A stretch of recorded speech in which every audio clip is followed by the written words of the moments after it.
A 10 News exclusive. She is the mother of a mass murderer, and she's finally ready to talk about it. Arlene Holmes' son, James, killed 12 people and injured 70 more in a movie theater ambush in Colorado 4 years ago.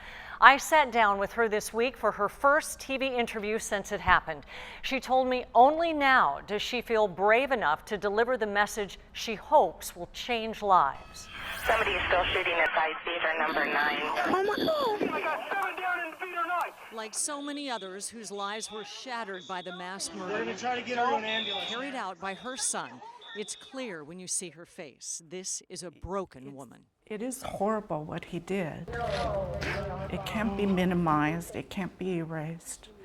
A tragedy doesn't turn into something else. It's always a tragedy. Arlene Holmes realizes there will always be those who say, "How did you not know?"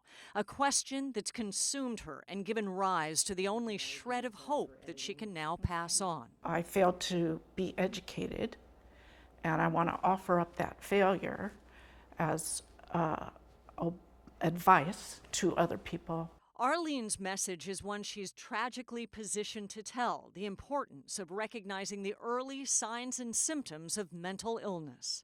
I can't erase the day, but I wish I could.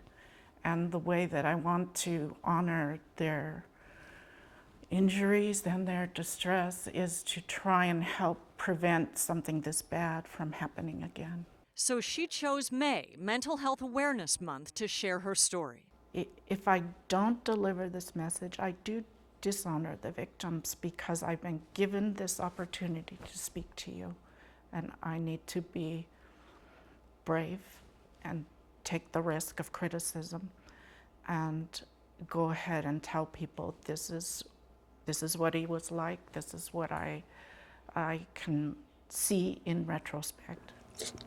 I asked Arlene if we could look through this photo album, a family on vacation, the fair, the zoo. Going through their stalking. But she's concerned we not show too many. Her message is not about the little boy in these pictures.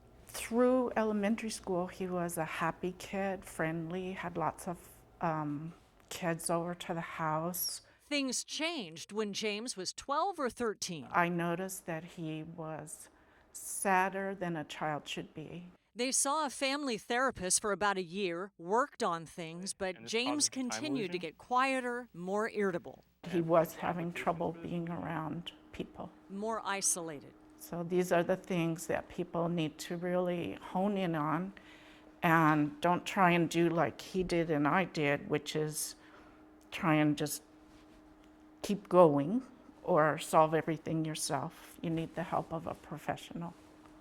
Dr. Jim Fix, program supervisor of clinical psychology at Palomar Hospital, says mental illness needs to come out of the shadows. We need to be talking about these things. We need to get rid of the stigma associated with mental illness, and we need to get it treated just like any other medical disorder. The National Alliance on Mental Illness says half of all mental disorders start before the age of 14 or 15.